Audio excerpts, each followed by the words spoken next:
사랑하는 여러분, 오늘 하루는 어떠셨나요? 잠시만 저와 함께 멈추어 서서 깊게 숨을 들이마시고 마음을 열어 이 고요함 속에서 이야기를 나누어 보시길 바랍니다. 때로는 치열하고 숨가쁘게 흘러가는 삶의 물결 속에서 화려하지만 차가운 강남 거리의 네온사인 아래 문득 멈춰서 본 적이 있으신가요? 끝없이 오가는 차량의 행렬을 바라보며 스스로에게 이렇게 되물어 본 적은 없으신가요? 나는 선하게 살아왔고 죽을 힘을 다해 노력했는데 왜 고통은 여전히 나를 에워싸고 있는 걸까?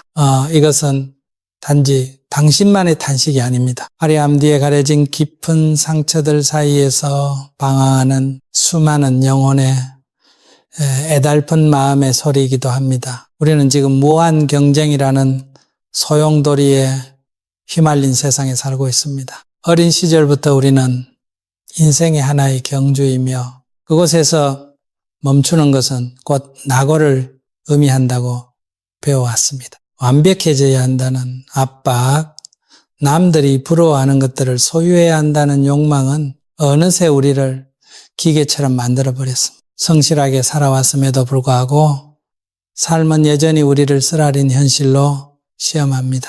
배신과 상실 혹은 퇴근 후 밀려오는 극심한 공허함, 잠들지 않는 도시의 불빛 사이로 돌아온 작은 자취방에서 당신은 기이할 정도로 고독하고 심장이 다 타버린 듯한 번아웃을 느끼곤 합니다. 그렇습니다. 우리는 인생의 대부분을 그렇게 원망하고 자문하며 보내왔습니다. 하지만 아시나요? 아주 오래전 부처님께서 가장 먼저 마주하신 것은 역경을 없애는 마법이 아니라 삶은 고통으로 이루어져 있으며 고통은 삶의 필연적인 일부라는 사실이었습니다. 부처님께서는 고통을 호흡이나 심장박동처럼 선인과 악인을 가리지 않는 보편적인 법칙으로 보셨습니다. 고통은 신의 형벌이 아니라 이 세상의 본질일 뿐입니다. 그러나 우리는 역경에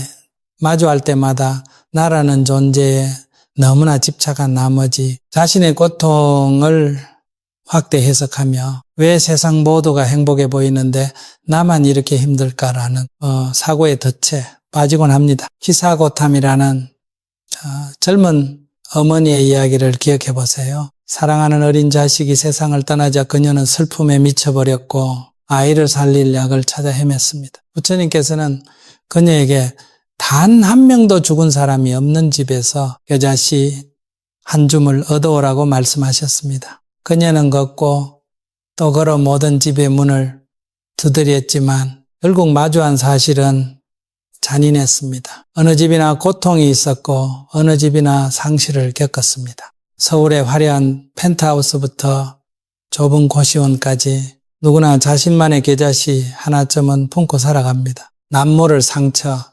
미래에 대한 불안 혹은 무엇으로도 채울 수 없는 공허함 말입니다. 당신의 고통이 인류 공통의 고통임을 깨닫는 순간 고통받던 그 작은 나는 조금씩 작아지고 그 자리에 깊은 공감이 들어서며 당신의 마음은 비로소 치유되기 시작할 것입니다. 이 고통을 넘어서기 위해 우리가 가장 먼저 해야 할 일은 도망치는 것이 아니라 수용하는 것입니다. 하늘에 비가 내리는 것이 자연의 이치이듯 삶의 고통이 찾아오는 것 또한 인연의 흐름임을 받아들이는 것입니다. 진실을 받아들일 때 당신의 마음은 저항을 멈추게 됩니다. 그때야 비로소 평온하게 우산을 찾거나 심지어는 원망 없이 빗속에서 춤추는 법을 배우게 됩니다. 영혼의 비밀은 바꿀 수 없는 것을 바꾸려 하는 데 있지 않고 깨어있는 마음으로 그것에 어떻게 반응하느냐에 달려 있습니다. 때로는